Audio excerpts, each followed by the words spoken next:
우리에게 주신 하나님 말씀은 스가랴 14장 12절부터 21절까지 말씀입니다.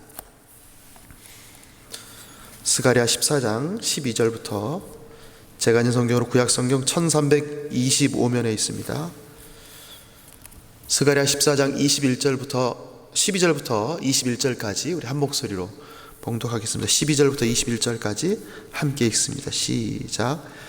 예루살렘을 친 모든 백성에게 여호와께서 내리실 재앙은 이러하니 곧 섰을 때에 그들의 살이 썩으며 그들의 눈동자가 눈구멍 속에서 썩으며 그들의 혀가 입 속에서 썩을 것이요 그날에 여호와께서 그들을 크게 요란하게 하시리니 피차 손으로 붙잡으며 피차 손을 들어 칠 것이며 유다도 예루살렘에서 싸우리니 이때에 사방에 있는 이방 나라들의 보화 곧 금은과 의복이 심히 많이 모여질 것이요 또 말과 노새와 낙타와 나귀와 그 진해에 있는 모든 가축에게 미칠 재앙도 그 재앙과 같으리라. 예루살렘을 치러 왔던 이방 나라들 중에 남은 자가 해마다 올라와서 그 왕 만군의 여호와께 경배하며 초막절을 지킬 것이라. 땅에 있는 족속들 중에 그 왕 만군의 여호와께 경배하러 예루살렘에 올라오지 아니하는 자들에게는 비를 내리지 아니하실 것인즉 만일 애굽 족속이 올라오지 아니할 때에는 비 내림이 있지 아니하리니 여호와께서 초막절을 지키러 올라올지 아니한 이방 나라들의 사람을 시사 지는 재앙을 내게에게 내리실 것이라. 애굽 사람이나 이방 나라 사람이나 초막절을 지키러 올라오지 아니하는 자가 받을 벌이 그러하니라. 그날에는 말 방울에까지 여호와께 성결이라 기록될 것이라. 여호와의 전에 있는 모든 솥이 제단 앞 주발과 다름이 없을 것이니 예루살렘과 유다의 모든 솥이 만군의 여호와의 성물이 될 것인즉 제사 드리는 자가 와서 이 솥을 가져다가 그것으로 고기를 삶으리라. 그날에는 만군의 여호와의 전에 가나안 사람이 다시 있지 아니하리라. 아멘. 스가랴 14장은 전반부에 여호와의 날이라는 단어가 나오면서 이방 나라들이 예루살렘을 침략하지만 결국은 여호와께서 그들을 개입하시고 예루살렘이 평안한 상황이 된다라는 것을 알려주셨습니다. 그리고 오늘 본문에서는 여호와의 날에 하나님께서 열방을 심판하신다라는 내용과 함께 또한 그날 이후에 여호와를 경배하는 자들이 생겨나고 그렇지 않은 자들에게 재앙이 내려진다. 그리고 결국 여호와를 경배하는 자들에게는 여호와의 성결이 선민의 땅에서 이루어진다라는 것을 가르쳐주고 있습니다. 하나님의 백성을 공격했던 모든 나라가 결국은 어떻게 되는가? 하나님이 심판을 받게 됩니다. 이 땅에 살아가는 우리에게도 지금은 우리가 그들을 심판하실 하나님을 기대하며 살지만 이 땅에서 그들은 심판이 없을 것처럼 하나님의 나라와 교회를 예수 믿는 사람들을 괴롭힙니다. 그러나 결국 하나님은 그들을 심판하십니다. 하나님으로부터 말미암은 이 초자연적인 대재앙이 내려지게 되는데 그 재앙의 상황을 보면 얼마나 끔찍한가, 그 내려질 재앙이 얼마나 괴로움을 당할까에 대한 내용을 우리가 보게 됩니다. 반면에 하나님 나라의 백성들은 어떻게 되는가? 이방인들이 쳐들어왔을 때 그들이 가지고 있던 보화들을 전리품으로 얻게 된다라고 이야기합니다. 하나님은 그의 백성이 받는 고통을 그대로 두시지 않고 그 고통을 갚아주십니다. 12절부터 묘사된 이 재앙의 결과는 굉장히 끔찍합니다. 소름이 끼칠 정도입니다. 살이 썩고 눈과 혀도 썩게 될 것이다 라는 이 진술은 악한 자에 대한 하나님의 심판이 얼마나 혹독하고 무서운지를 보여줍니다. 하나님을 알지 못하는 자들, 하나님의 백성들을 괴롭히는 자들, 이들에게 내어질 재앙이 얼마나 끔찍한가. 여전히 이 땅을 살아가면서 하나님이 없다라고 말하고 하나님을 괴롭히는 자들을 보면 이 끔찍한 재앙을 알지 못하여서 그들이 여전히 죄를 짓고 있다, 이렇게 보시면 되겠습니다. 우리는 그들을 향하여 안타까운 마음이 있고 그들을 향하여서 그리스도를 나누고 그들에게 이 자리를 초청해야 되는 것이 마땅합니다. 왜냐하면 이 끔찍한 결과를 하나님은 모든 사람이 겪기를 바라지 않으십니다. 우리도 역시 우리를 괴롭히는 사람일지라도 그들에게 하나님의 선의가, 하나님의 은혜가 임하기를 기대하면서 나누는 것이 우리의 삶입니다. 심판받은 이들이 어떻게 됩니까? 눈이 썩으면 앞을 보지 못합니다. 입이 썩으면 말을 하지 못합니다. 살이 썩으면 생존마저 불가능하게 됩니다. 지금은 그들이 의지하는 것들이 있어서 눈으로 보고 입으로 말하며 삶으로 살아낼 수 있을지 몰라도 하나님의 재앙이 그들을 치면 그들은 필경 파멸을 면치 못하게 됩니다. 단순히 재물만 사라지는 정도가 아닙니다. 단순히 건강의 일부만 잃은 것이 아닙니다. 그들의 온전함이 다 사라지는 상태가 됩니다. 하나님은 자신을 대적하는 사람만이 아니라 심지어 가축에게까지도 그 재앙을 내리십니다. 출애굽기의 장자의 죽음 10번째 재앙 때에도 장자만 죽지 않았습니다. 가축의 첫 번째 난 것들도 다 죽었습니다. 여리고성 전투 때의 아간의 범죄로 인해서 아간만 죽이지 않으셨습니다. 그 가족도 죽이시고 그의 소유 모두를 불태우셨습니다. 그 소유 안에 가축도 포함됩니다. 사울 왕에게 아말렉과의 전쟁에 있어서 이들을 진멸하라 라고 말하실 때는 아말렉 사람과 그의 소유 소와 양과 낙타 나귀까지 다 죽여라 라고 말씀하셨습니다. 하나님의 재앙이 얼마나 악한 사람을 향한 하나님의 분노가 얼마나 큰가. 반면에 하나님의 백성들에게는 그 자리를 지키실 뿐만 아니라 그들이 가지고 왔던 것들을 소유하게 만드신다. 하나님이 대적하는 자들에게 주시는 이 재앙을 우리는 기억하고 있다가 알지 못하는 이들에게 그 사실을 알려주어야 됩니다.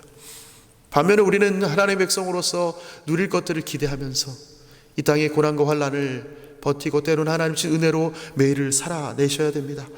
여호와의 날이 지나가면 어떤 일이 일어나는가?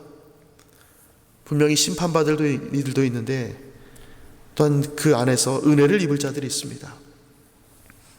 이방 나라들이 하나님을 예배하게 되게 됩니다. 예루살렘에 올라와서 치러왔던 자들 중에 남은 자들은 어떻게 되는가? 16절에 이렇게 쓰여 있습니다. 예루살렘을 치러왔던 이방 나라들 중에 남은 자가 해마다 올라와서 그 왕 만군의 여호와께 경배하며 초막절을 지킬 것이라. 이방 나라의 남은 자들은 자신들이 앞서 행했던 행위대로 하지 않고 하나님을 섬기는 이들로 변화됩니다. 여호와를 섬기지 않는 자들에게는 재앙이 내려지게 되고, 반면에 온 천하 만민의 오직 참신이 하나님 한 분 외에는 없음을 알게 된 이들은 하나님을 경배하게 됩니다. 미리 알았다면 좋았을 것을 이들은 마지막에 알게 됩니다. 그 남은 자들이 어떻게 되는가? 초막절을 지키게 된다. 초막절은 1년에 마지막에 추수할 때 1년 중에 마지막 추수를 하면서 하나님께서 베푸신 은혜에 감사하는 절기입니다. 이들은 그 감사의 절기에 참여하게 된다라는 것입니다. 이방인 중에 남은 자들이 하나님의 백성이 된다는 것입니다. 그들도 하나님의 보호가 있어야만 살아갈 수 있는 나그네 같은 존재라는 사실을 인정하고 하나님께 예배하는 자가 된다는 것입니다. 그들의 결국은 어떻게 되는가? 결국 마지막은 이렇게 됩니다. 우리 20절과 21절 말씀인데 함께 읽어봅니다. 스가랴 14장 20절과 21절 말씀 같이 한번 읽어보겠습니다. 함께 읽습니다. 시작. 그날에는 말 방울에까지 여호와께 성결이라 기록될 것이라. 여호와의 전에 있는 모든 솥이 제단 앞 주발과 다름이 없을 것이니 예루살렘과 유다 모든 솥이 만군의 여호와의 성물이 될 것인즉 제사 드리는 자가 와서 이 솥을 가져다가 그것으로 고기를 삶으리라. 그날에는 만군의 여호와의 전에 가나안 사람이 다시 있지 아니하리라. 아멘. 하나님의 백성이 머무는 땅 전체가 거룩해진다라는 이야기입니다. 여호와께 성결이라는 문구는 아론의 자손인 제사장들이 머리에 쓰는 관에 새겨진 문구입니다. 여호와께 성결, 구별된 자입니다. 이런 표시지요. 제사장이 구별된 자로서 여호와께 헌신한 사람이라는 외적 표시입니다. 나는 제사장입니다. 나는 하나님께 헌신된 사람입니다. 하나님께 붙잡힌 바 된 사람입니다. 지금 우리는 그런 표식이 그리스도인으로 되어 있습니다. 또 그런 그리스도인의 표징으로 우리는 세례를 받습니다. 나는 예수 믿는 사람입니다. 나는 구원받은 사람입니다. 나의 죄를 다 주님께서 용서하셨습니다. 주님께 메인받았습니다. 세례를 받습니다. 이런 표식이 언약 백성 모두에게 적용된다는 것입니다. 모두에게 적용되어서 이제 그들이 여호와께 헌신된 사람이 되었다라는 것을 보여준 것입니다. 여호와께 성결이라는 이 단어가 말 방울에까지 기록된 것은 부정한 짐승에게까지 그 여호와께 성결된 헌신된 존재로 바뀐다라는 것입니다. 장차 하나님의 백성을 괴롭힐 전투가 다시는 일어나지 않고 모두 다 하나님의 거룩한 백성으로서의 헌신을 다짐하는 그때가 온다라는 것입니다. 또 여호와의 날이 이르면 부정한 것과 거룩 같은 것이 구별이 없어집니다. 제사장에 있는 그곳에 있던 성결한 물건으로만 하나님께 예배했던 그 시간이 이제는 우리가 가지고 있는 모든 것으로도 하나님께 나아가는 그런 시간이 된다는 것입니다. 모든 것이 여호와 앞에 거룩한 것이 되는 것입니다. 모든 물품이 거룩한 것으로 구별되어서 쓰임받게 된다는 것입니다. 여호와의 날, 이 날은 거룩의 영역이 확장되는 날입니다. 단순히 하나님께서 심판하시는 날 정도가 아니라 거룩이 확장되어서 이방 나라 사람 중에도, 이방 나라의 남은 자 중에도, 또 부정한 물건 중에도 거룩이 부여되는 날입니다. 이 거룩은 여호와의 날에만 부여되는 것이 아닙니다. 주님이 다시 오실 때만 부여되는 것이 아니라 이미 예수께서 이 땅에 오셔서 거룩을 선언하셨고, 또 이미 그리스도인이라는 성도들에게는 구별된 존재로 헌신하며 살아가도록 하셨습니다. 또 우리로 하여금 우리 주변에 있는 많은 물건들이 거룩하게 사용되도록 하나님 구별하여 헌신하도록 만들어 가십니다. 우리 삶의 고난과 시련을 이겨내는 과정에서 우리는 거룩해져 갑니다. 어려움이 올 때에 하나님을 바라보면서 거룩해져 갑니다. 신앙을 지키기 위한 죄와의 싸움에서 연단과 성숙을 이루어가게 하십니다. 죄를 싸우면서 거룩해져 갑니다. 하나님은 우리를 그런 자리로 부르셨습니다. 오늘도 우리의 마음을 거룩에 두고 우리를 구원하신 목적과 방향을 다시 한번 기억하면서 하나님의 뜻을 이루어 가시는 이 땅에 임한 하나님의 나라를 경험하는 복된 인생이 되시기를 예수님의 이름으로 축원합니다. 아멘. 하나님, 오늘도 우리에게 말씀하여 주시니 감사합니다.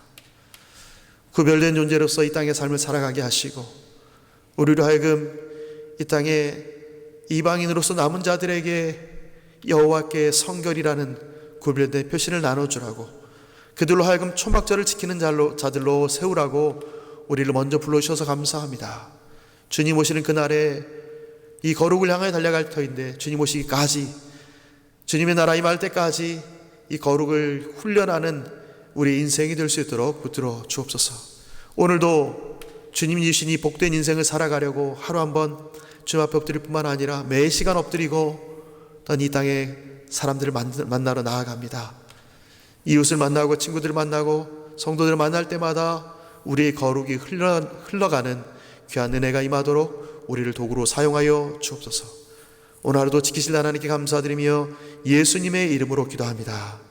아멘.